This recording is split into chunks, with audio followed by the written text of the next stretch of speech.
शाळेत जा, शिका, चांगले मार्क्स मिळवा आणि नोकरी करा म्हणजे तुम्ही श्रीमंत व्हाल. या सल्ल्याचा आपल्या लेखकाने विरोध केला असून शाळेत जा, शिका आणि व्यवसाय निर्माण करून आर्थिक स्वातंत्र्य म्हणजेच फायनान्शियल फ्रीडम मिळवा यावर त्यांनी भर दिला आहे. रिच डॅड पुअर डॅड जरी कुणाला एक पुस्तक वाटत असेल तरी माझ्या दृष्टिकोनाने ही एका वेगळ्या दृष्टिकोनाची सुरुवात आहे. एक असा दृष्टिकोन जो आपल्याला परंपरागत शिक्षणात शिकायला भेटणं अशक्य आहे. नमस्कार मित्रांनो, मी तुमच्यासाठी घेऊन आली आहे रिच डॅड पुअर डॅड या बुकची समरी. या पुस्तकाचे लेखक रॉबर्ट कियोसाकी यांना 2 वडील होते. त्यांचे एक वडील शिक्षित PhD धारक होते, पण आयुष्यभर ते गरीब राहिले आणि गरिबीतच मरण पावले, म्हणून रॉबर्ट त्यांना पुअर डॅड म्हणायचे. तिथेच त्यांचे दुसरे वडील फार शिक्षित तर नव्हते, पण खूप श्रीमंत होते. त्यांना रॉबर्ट रिच डॅड म्हणायचे. आता तुम्ही विचार करत असाल की एकाच माणसाला 2 वडील कसे काय असू शकतात? रॉबर्टचे दुसरे वडील जे श्रीमंत होते, प्रत्यक्षात ते रॉबर्टच्या मित्र माईकचे वडील होते. त्यांच्या पुअर डॅडचे एकच स्वप्न होते. खूप अभ्यास करून रॉबर्टने एका मोठ्या कंपनीत काम करून आपले भविष्य सुरक्षित केले पाहिजे. पण रॉबर्टचे दुसरे वडील जे श्रीमंत होते, त्यांना वाटत होतं रॉबर्टने आपल्या जीवनात काही आव्हान घ्यावे, कारण सगळे धडे शाळेतच शिकले जात नाहीत. आयुष्यातले अनुभवही आपल्याला काही धडे शिकवत असतात. शालेय शिक्षण केवळ चांगले ग्रेड्स देऊ शकते, पण जीवनाचा अभ्यास बरंच काही शिकवते. अर्थातच शिक्षणाला स्वतःचे महत्त्व आहे, पण केवळ त्यावर अवलंबून राहून काहीही साध्य होऊ शकत नाही. पहिली शिकवण, श्रीमंत लोक पैशासाठी काम करत नाहीत. एका व्यक्तीकडे एक गाढव होते. जेव्हा जेव्हा त्याला गाढवाकडून काही कष्ट करून घ्यायचे असतील तेव्हा तो त्याच्या समोर एक गाजर लटकवायचा. ते लोभी गाढव गाजर खाण्यासाठी खूप काम करायचे. एक दिवस तो त्या गाजरपर्यंत पोहोचेल अशी त्याला आशा होती. त्या माणसासाठी ही एक उत्तम आयडिया होती, पण गरीब गाढवाला ते गाजर कधीच मिळाले नाही, कारण ते गाजर म्हणजे फक्त लालच देण्यासाठी उपयोगीत आणलेले माध्यम होते. बरेच लोक त्या गाढवासारखे असतात. एक दिवस ते श्रीमंत होतील या आशेने ते कठोर परिश्रम करत राहतात. त्यांचं स्वप्नच पैसा असतं. या स्वप्नाच्या मागे धावून तुम्ही पैशापर्यंत कधीही पोहोचू शकणार नाही. म्हणून पैशासाठी काम करण्याऐवजी पैशाला तुमच्यासाठी काम करू द्या. जर तुम्हाला श्रीमंत व्हायचं असेल तर केवळ पैसा मिळवण्यासाठी काम करू नका, कारण जेव्हा तुम्ही श्रीमंत होण्याच्या मार्गावर जाल, पहिले तर भीती तुमच्या मनात घर करेल.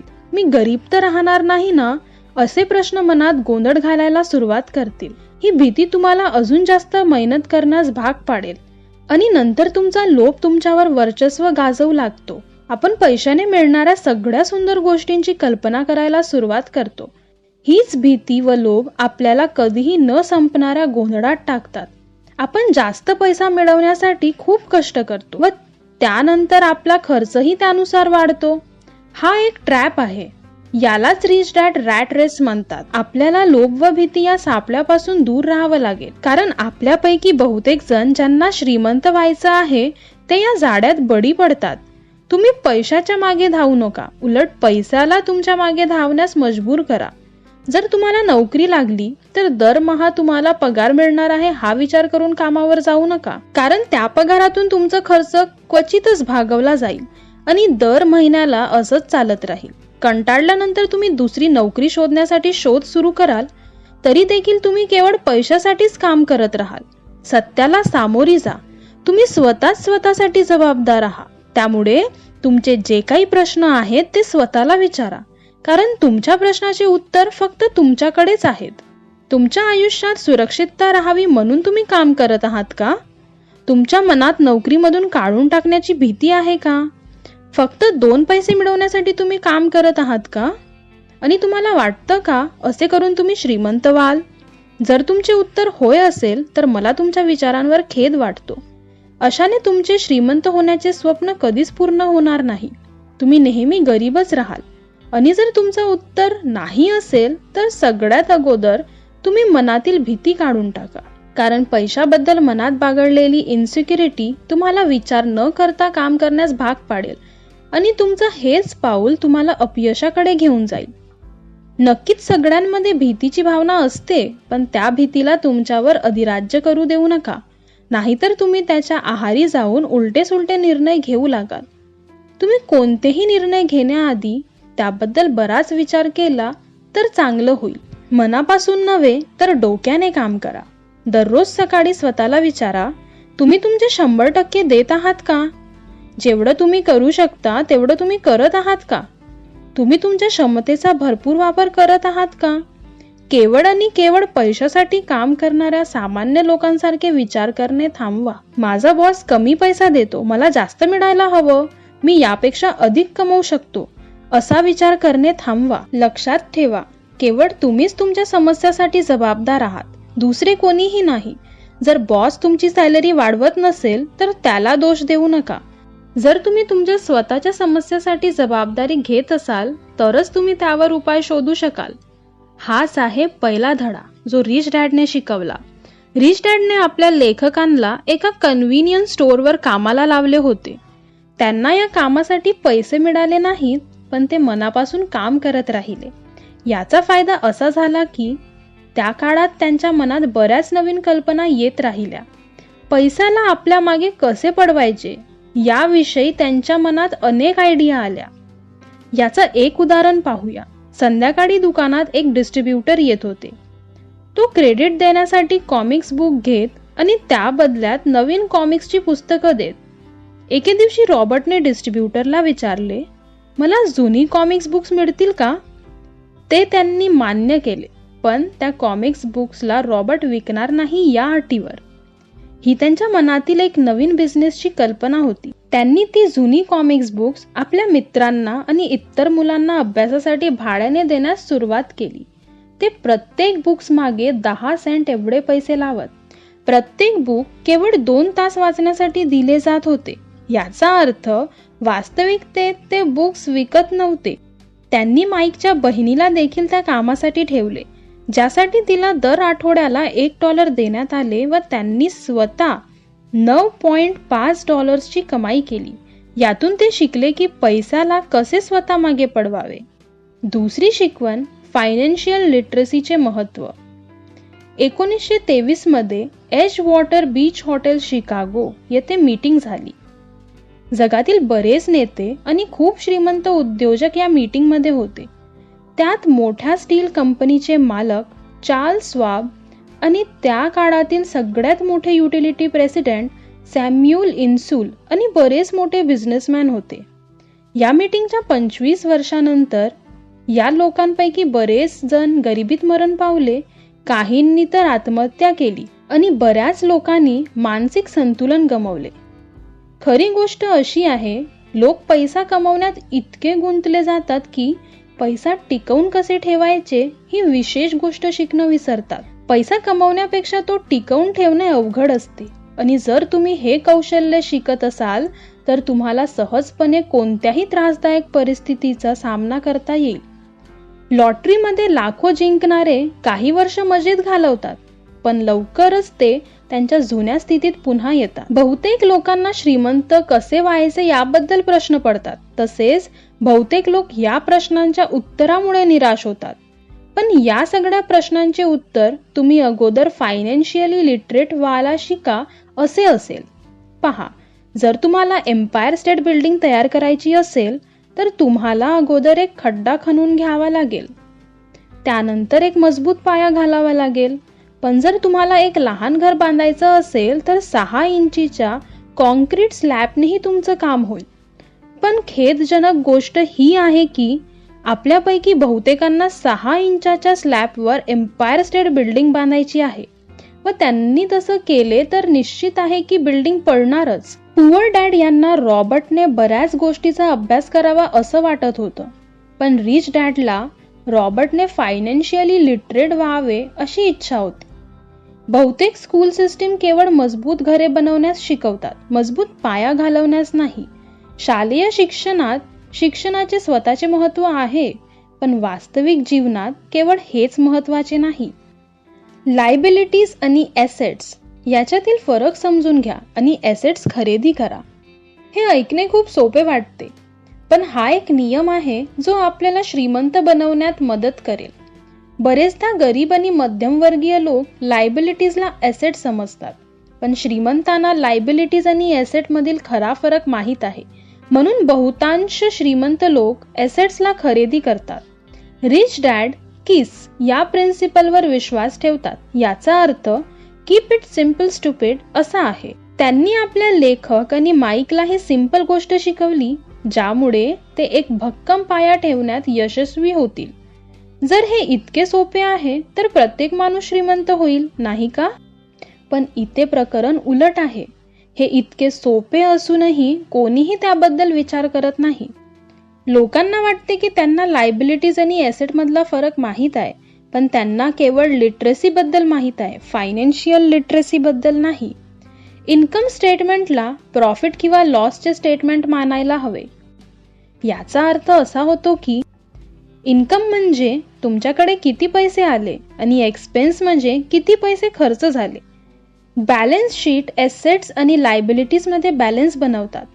बऱ्याच सुशिक्षित अकाउंटंट्सनाही देखील माहीत नसतं की बॅलन्स शीट आणि इन्कम स्टेटमेंट एकामेकांशी कसे संबंधित आहे. लायबिलिटीज मध्ये कॅश फ्लो असा होतो. लोकांना हे सहज समजावून सांगता येतं की ॲसेट्स अशी गोष्ट आहे जी तुमच्यासाठी पैसे कमवण्यास काम करते. समजा तुम्ही एखादी घर विकत घेतले आणि ते रेंटनी दिले. रेंटवर दिल्यामुळे तुम्हाला येणाऱ्या पैशातून घर खरेदीसाठी घेतलेल्या कर्जाची परतफेड करू शकाल. आता घर देखील तुमचंच आहे आणि त्यातून तुम्हाला मिळणारा रेंटही तुमचाच आहे. या उलट लायबिलिटीजमुळे तुमच्या खिशातून पैसे खर्च होतात, जसे की घर खरेदी करणे आणि त्यात आपण स्वतः राहणे. यातून आपल्याला कोणतेही इन्कम मिळणार नाही. तर आता तुम्हाला समजलेच असेल की तुम्हाला जर श्रीमंत व्हायचं असेल तर ॲसेट्स खरेदी करा आणि जर तुम्हाला गरीब राहायचं असेल तर लायबिलिटीज बिल्ड करा. श्रीमंत लोकांकडे जास्त पैसे असतात कारण ते कीप इट सिम्पल स्टुपिड या प्रिन्सिपलला फॉलो करतात. तर दुसरीकडे गरीब लोक या प्रिन्सिपलला नीट समजूनच घेत नाहीत. म्हणूनच आपले लेखक यावर भार देतात की केवळ लिटरेट होऊ नका, तर फायनान्शियली लिटरेट व्हा. बऱ्याच कुटुंबामध्ये हे पाहिलं गेलं आहे की कष्टकरी व्यक्तीकडे पैसे असतात, पण ते सगळे पैसे केवळ लायबिलिटीज मध्ये खर्च केले जात असतील तर त्याचा काय फायदा? आता पहा, हा मिडल क्लास कॅश फ्लो आहे. इन्कम स्टेटमेंट या चार्ट मधून आपल्याला कळतं की मध्यमवर्गीय माणूस आपले पैसे कसे खर्च करतो.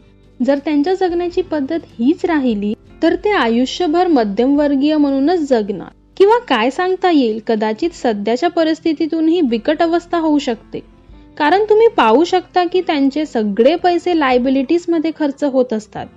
कधी रेंट, कधी गाडीचा कर्ज, घराचा कर्ज, क्रेडिट कार्ड बिल, फी, अशा बऱ्याच गोष्टींसाठी त्यांची सगळी कमाई ते वाया घालवतात. दुसरीकडे खूप गरीब लोक येतात ज्यांची कोणतीही लायबिलिटीज नाही, पण त्यांच्याकडे कोणते ॲसेट्स देखील नाही.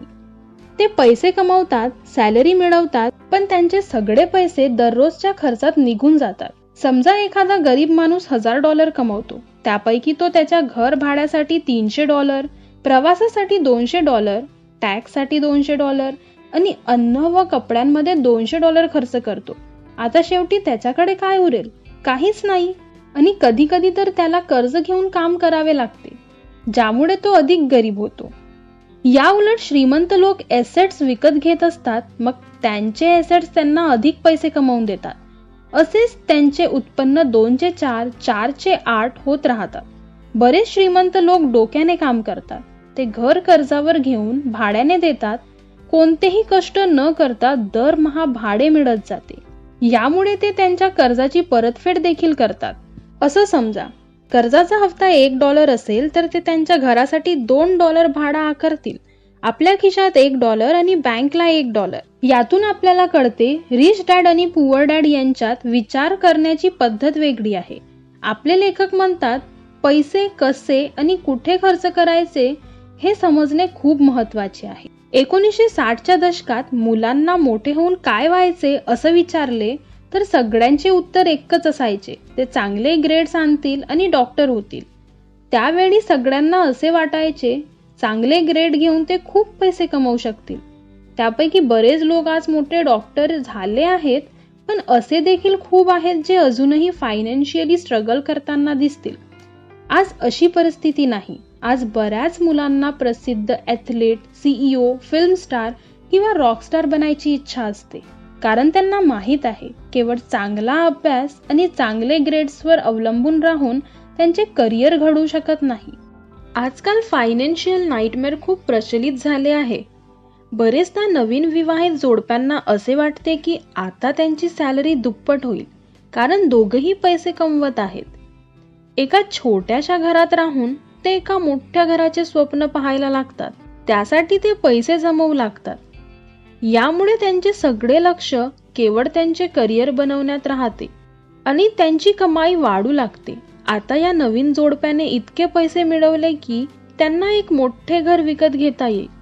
त्यांना वाटेल की ते आता थोडे श्रीमंत झाले आहे, पण वास्तव्य हे आहे की मोठ्या घराबरोबरच ते नवीन लायबिलिटीज खरेदी करतात. प्रॉपर्टी टॅक्सचा खर्च आता त्यांच्या कॅश फ्लोमध्ये वाढला आहे. आता त्यांना नवीन कार, फर्निचर याची गरज वाटेल. त्यांची लायबिलिटीज वाढतच जाईल व त्यामुळे उत्पन्नासोबत खर्चही वाढू लागेल. जेव्हा तुम्ही फायनान्शियली लिटरेट न होता पैसे कमवत असाल किंवा विचार न करता खर्च करत असाल तर तुम्ही आधीपेक्षा जास्त पैसे खर्च करण्यास सुरुवात करता. हा एक असा ट्रॅप आहे जो चालूच राहतो आणि आपण या रॅट रेसमध्ये पूर्णपणे फसलेलो असतो. असेच लोक आपल्या लेखक रॉबर्टकडे येतात आणि विचारतात, श्रीमंत कसे व्हायचे? आता हा प्रश्न अडचणीचा मूळ कारण आहे. त्यांची समस्या ही नाही की ते जास्त पैसे कमवत नाही, तर त्यांच्याकडे जे काही आहे ते कसे हाताळायचे हेच त्यांना माहीत नसते. एक म्हण आहे जी येथे लागू होते, जेव्हा तुम्ही स्वतःला खोल खड्ड्यात पडलेले पाहता तेव्हा तुम्ही खोदणं थांबविता. का बरं लोक पब्लिक स्पीकिंगला घाबरतात? कारण लोकांना रिजेक्शनची भीती असते, असे मनोचिकित्सकांचे मत आहे. लोक आपल्याबद्दल काय विचार करतील आणि ते आपल्यावर हसणार तर नाही ना, अशा विचारांमुळे खूप लोक पब्लिक स्पीकिंग पासून दूर पडतात. त्यांना तेच करायला आवडते जे सगळे करतात. ते स्वतःला गर्दीचा एक भाग बनवून संतुष्ट होतात. तुमचे घरच तुमचे सर्वात मोठे ॲसेट आहे. लोन घ्या, आता प्रमोशन झाला आहे, आता सॅलरी वाढली आहे तर नवीन घर घ्या. या अशा गोष्टी आपण लोकांकडून नेहमी ऐकत असतो. आपण देखील त्याच रस्त्यावर चालायला लागतो. आपण असा विचार करतो की जे सगळे करत आहेत तेच बरोबर असेल, हो की नाही? पण नाही, असं बिलकुल नसते. रिच डॅडने म्हटले होते, जापानीज लोक 3 गोष्टींची ताकद ओळखतात: तलवार, किमती दागिने आणि आरसा. तलवार आपल्या ताकदीचा प्रतीक आहे, किमती दागिने पैशाचे प्रतीक व आरसा स्वतःमध्ये असलेली ताकद दर्शवतो आणि तीच आपली सर्वात मोठी ताकद आहे. रिच डॅड ज्या काही मीटिंग्स आपल्या अकाउंटंट्स, मॅनेजर्स, इन्व्हेस्टर्स आणि एम्प्लॉईज सोबत ठेवत तेथे 16 वर्षाच्या रॉबर्ट व माईक यांना घेऊन जात. येथे एक असे रिच डॅड पाहायला मिळतात जे कमी शिकलेले आहेत, ज्यांनी वयाच्या 13व्या वर्षीच शाळा सोडून दिली होती, पण आज ते मीटिंग ठेवतात व त्यांच्या खाली काम करणारे उच्च शिक्षित लोकांना ऑर्डर्स व बिझनेसच्या टिप्स समजावून सांगतात. हे असे व्यक्ती होते जे गर्दीचा भाग बनले नाही, ज्यांनी रिस्क घेतली, लोकांच्या मताची पर्वा केली नाही. रिच डॅड सोबत अटेंड केलेल्या मीटिंगमुळे लेखक व त्यांच्या मित्राचे शालेय शिक्षणात लक्ष लागत नव्हते. जेव्हा केव्हा त्यांचे शिक्षक त्यांना काही काम देत तेव्हा ते काम त्यांना ठरलेल्या रूल्सनुसार पूर्ण करावे लागे आणि यामुळे त्यांना समजले की शालेय शिक्षण कशा प्रकारे विद्यार्थ्याच्या प्रतिभेला ओळखत नाही. त्यांच्या क्रिएटिव्हिटीला मारून त्यांना समाजाचा एक पुतळा बनवले जाते. चांगले मार्क्स मिळवूनच सक्सेसफुल व श्रीमंत बनता येते हे त्यांच्या शिक्षकांचे म्हणणे त्यांना पूर्णपणे चुकीचे वाटत होते. एके दिवशी रॉबर्टचे त्यांच्या पुअर डॅड सोबत भांडण झाले. त्यांचे म्हणणे होते की त्यांचे घरच त्यांच्यासाठी सगळ्यात बेस्ट इन्व्हेस्टमेंट आहे, पण ते रॅट रेसचे भाग होते. जेवढी त्यांची इन्कम होती तेवढा त्यांचा खर्च होता. हीच गोष्ट रॉबर्ट त्यांना समजावून सांगण्याचा प्रयत्न करत होता. त्यांचे घर एसेट्स नव्हे तर लायबिलिटीज आहे. त्यांच्या घरावर त्यांचे पैसे खर्च होत होते आणि बदल्यात त्यांना काहीही मिळत नव्हते. ही गोष्ट पुअर डॅड यांना समजतच नव्हती आणि हाच फरक होता रिच डॅड आणि पुअर डॅड मध्ये. अशा पद्धतीने त्यांचा तो वादविवाद चालूच राहिला. त्यांनी आपल्या पुअर डॅडला सांगितले की खूप लोकांचे जीवन लोन फेडण्यातच निघून जाते. ते लोन पूर्ण फेडल्यावर काही लोक पुन्हा एक मोठा नवीन घर घेतात आणि त्याचे लोन फेडत राहतात. आता घराची किंमतही त्याचप्रमाणे वाढेल की नाही हे अनेक गोष्टीवर निर्भर करते. काही लोक असेही आहेत ज्यांनी जेवढी घराची किंमत नव्हती त्यापेक्षा मोठी रक्कम लोन म्हणून घेतली आणि यामुळे घराच्या किमतीपेक्षा जास्त कर्ज त्यांच्या डोक्यावर येते. याचं सगळ्यात मोठा नुकसान असा होतो की ते लोक अशा लोनमुळे इतर कोणत्याही गोष्टीत इन्व्हेस्टमेंट करू शकत नाही, कारण त्यांचे सगळे पैसे घरातच जातात. यामुळे त्यांना इन्व्हेस्टमेंट करण्याची संधी आणि इन्व्हेस्टमेंट बद्दल काहीही शिकायला मिळत नाही. अशा प्रकारे अनेक चांगले एसेट्स त्यांच्या हातातून निघून जातात. त्यामुळे लोकांनी फक्त एसेट्सवर लक्ष दिले तर त्यांचे फ्युचर अधिक चांगले होईल. उदाहरणासाठी रॉबर्टच्या पत्नीचे पॅरेंट्स एका मोठ्या घरात शिफ्ट होणार होते. त्यांचे असे मत होते की आपल्यासाठी एक नवीन मोठे घर घेणे हा एक उत्तम निर्णय असेल, कारण इतरांसारखे त्यांना देखील घर विकत घेणे हेच एकमेव एसेट आहे असे वाटत होते. पण ते आश्चर्यचकित झाले जेव्हा त्यांना समजले की त्यांच्या घराच्या प्रॉपर्टीचा टॅक्स $1000 आहे. ही त्यांच्यासाठी एक खूप मोठी किंमत होती, कारण ते रिटायर झाले होते. त्यामुळे एवढे पैसे टॅक्समध्ये भरणे त्यांच्या बजेटच्या बाहेर होते. आम्ही असे म्हणत नाही आहोत की तुम्ही नवीन घर नको घ्या. आम्हाला असं म्हणायचं आहे की जितके पैसे तुम्ही नवीन आणि मोठे घर घेण्यात लावणार ते जर कोणत्या एसेट्समध्ये इन्व्हेस्ट केले तर बरं होईल, नाही का? तुमचे एसेट्स तुमच्यासाठी पैसा कमवतील आणि काही काळानंतर तुमच्याकडे इतके पैसे असतील की तुम्ही कोणत्याही कर्जाशिवाय तुम्हाला हवं असलेलं घर सहजपणे घेण्यास सक्षम असाल. हा एक कर्जात डुबलेला समाज आहे ज्यात आपण राहतो. आपल्या घराला एसेट समजणे हेच ते कारण आहे जे आपल्याला कर्जाच्या ओझ्याखाली दाबते. जर आपली सॅलरी वाढली तर लोक विचार करतात की आता ते एक मोठं घर घेऊ शकतात, कारण त्यांना नवीन घर घेणे हेच पैशाचे चांगले वापर आहे असे वाटते. याच्या बदल्यात जर त्यांनी ते पैसे एखाद्या योग्य जागी इन्व्हेस्ट केले तर त्यांचे जीवन पूर्णपणे बदलू शकते. पण असं होत नाही. त्यांचा पूर्ण वेळ कष्ट करण्यात निघून जातो. आपल्या नोकरीला सेल्फ झोन समजल्यामुळे ते इतर गोष्टींचा विचार करू शकत नाही. सोबतच त्याच्यावर कर्जाचे एवढे ओझे असते की ते नोकरी सोडण्याचाही विचार करू शकत नाहीत. आता स्वतःला हा प्रश्न विचारून पहा, आता जर तुम्ही तुमची नोकरी सोडली तर किती दिवसापर्यंत तुम्ही तुमचे दैनंदिन गरज भागवू शकता? कारण तुम्ही फायनान्शियली लिटरेट नाहीत. जर तुम्ही तुमचे सगळे आयुष्य फक्त सॅलरीवरच भागवले असेल आणि एसेटच्या बदल्यात लायबिलिटीज घेतले असतील तर नक्कीच तुमचे जीवन एक खूप मोठे संघर्ष असेल. नेटवर्थ आपल्याला सांगते आपल्याकडे खरंच किती पैसा किंवा किती संपत्ती आहे. कदाचित ती संपत्ती गॅरेजमध्ये पडलेल्या जुन्या कारच्या स्वरूपात देखील असू शकते.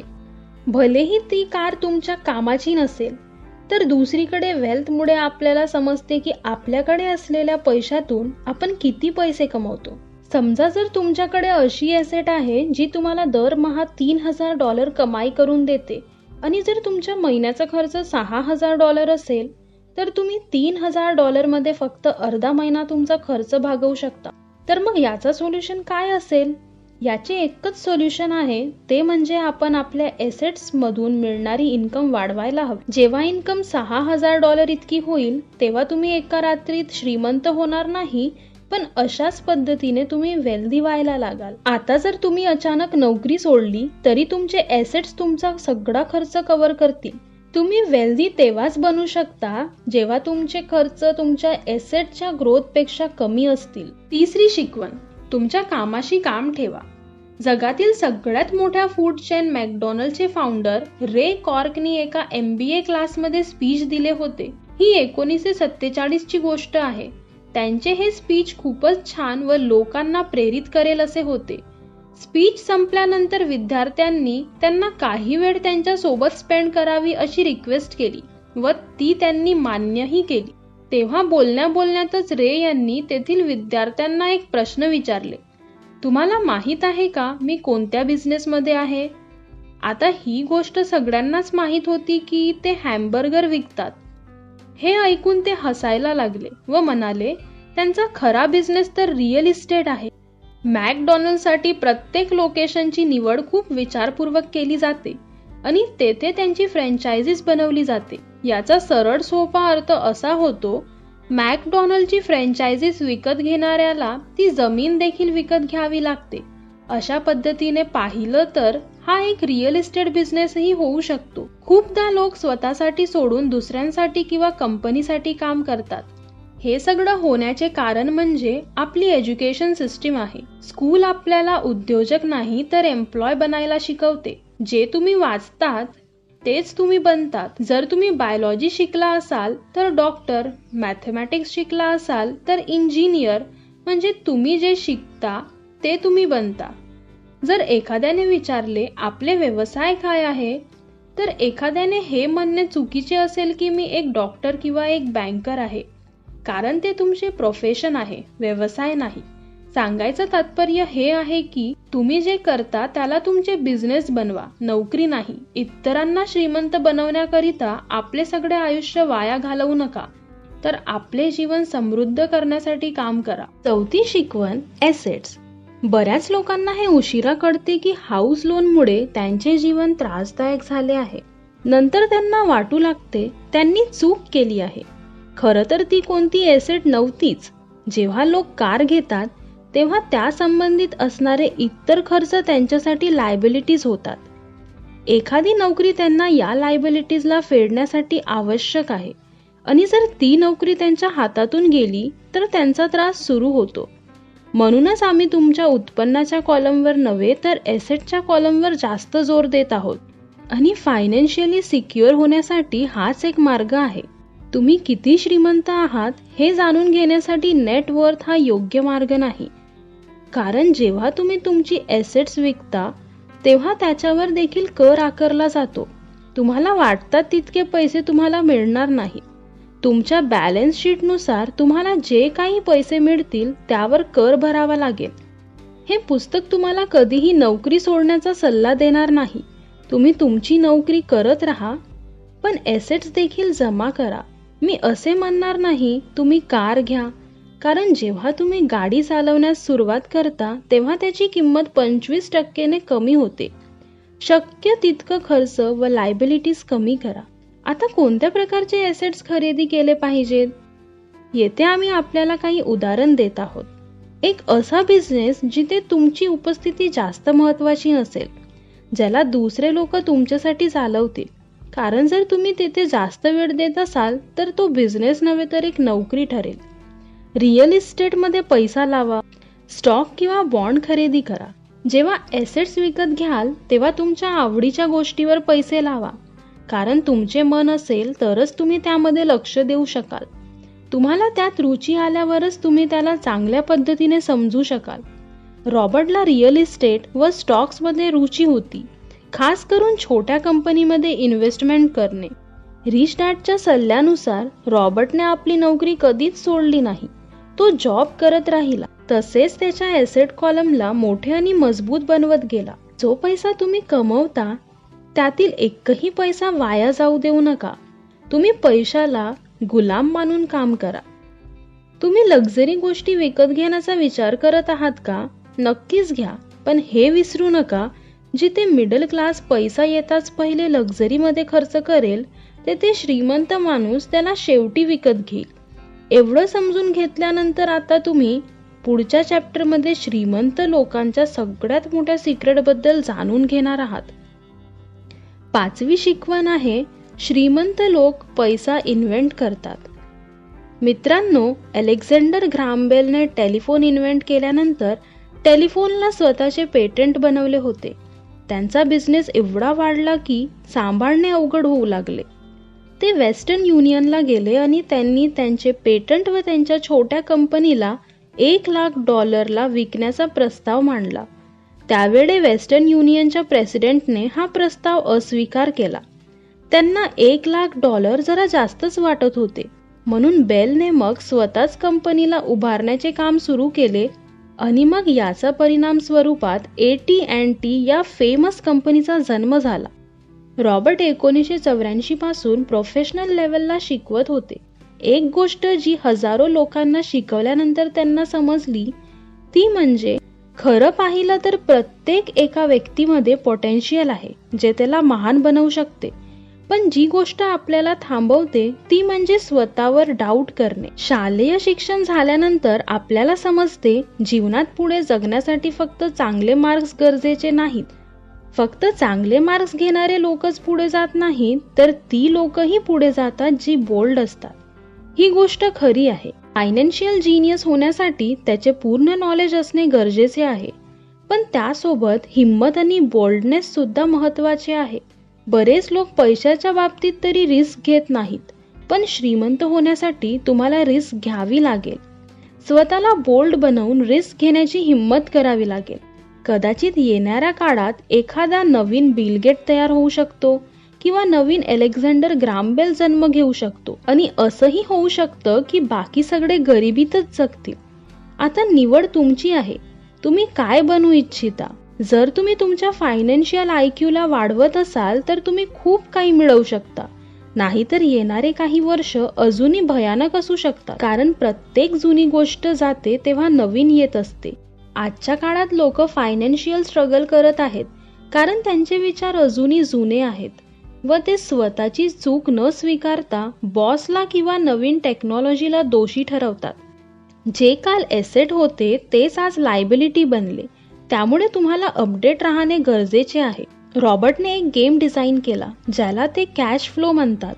हा गेम लोकांना शिकवतो की पैसा कसा काम करतो, श्रीमंत होण्यासाठी कोणता मार्ग आहे आणि रॅट रेसमधून बाहेर कसे पडावे. या सगळ्या गोष्टी लेखकांनी या गेममधून समजवण्याचा प्रयत्न केलाय. एके दिवशी एका महिलेने गेम खेळताना एक बोट कार्ड जिंकले. याचा अर्थ होतो की तिने त्या गेममध्ये एक बोट जिंकली. त्या बाईला खूप आनंद झाले, पण जेव्हा तिला समजले की ती बोट घेण्यासाठी तिला एक मोठी रक्कम टॅक्सच्या स्वरूपात भरावी लागेल, हे ऐकून तिचा आनंद जणू गायबच झाला. ती नाराज झाली कारण ती बोट तिच्यासाठी एक एसेट नव्हे तर लायबिलिटीज बनली होती.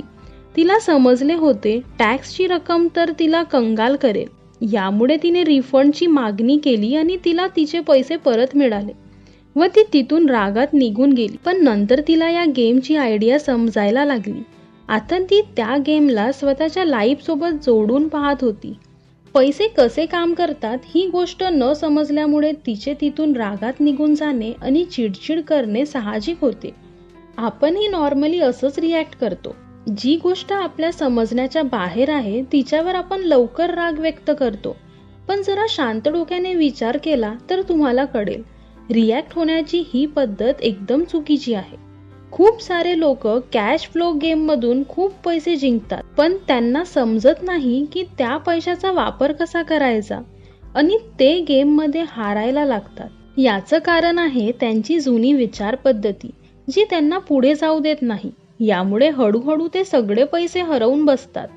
काही लोक म्हणतात त्यांच्याकडे योग्य पत्ते नसल्यामुळे ते हारले. बरीच लोक अशा पद्धतीने जीवनात एका संधीची वाट पाहत बसतात.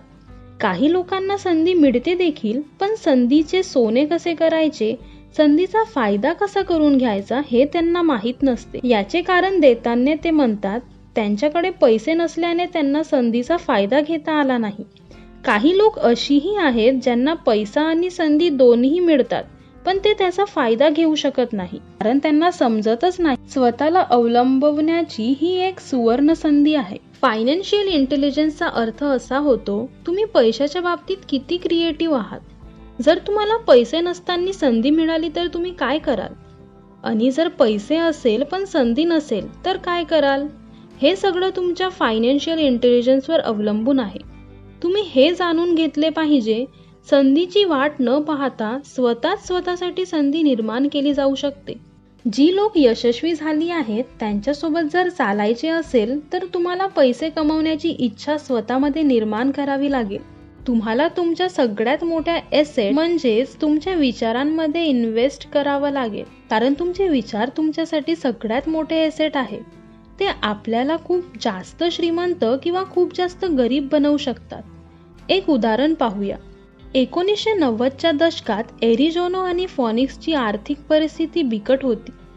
तेथे प्रत्येक लोकांना दर महिन्याला $100 बचत करण्याचा सल्ला दिला जात होता. बिकट परिस्थितीत पैशाची बचत करण्याचा विचार हा काही काळापुरती योग्य आहे, पण त्या पैशाचा उपयोग काय जो तुम्ही केवळ जमा करून ठेवता? यापेक्षा त्या पैशातील काही भाग इन्व्हेस्ट करायला हवा, ज्यातून तुम्हाला उद्यासाठी काही फायदा होईल. असो, एरिझोना आणि फॉनिक्स मधील लोकांबद्दल बोलूया, जे बिकट आर्थिक परिस्थितीला तोंड देत होते. अशात इन्व्हेस्टरला ही एक मोठी संधी वाटली. लोक त्यांची प्रॉपर्टी कमी पैशात विकू लागले होते, जी इन्व्हेस्टर्सने विकत घ्यायला सुरुवात केली. आपले लेखक म्हणजे रॉबर्ट देखील $75,000 किमतीचे एक घर फक्त $20,000 मध्ये विकत घेतले.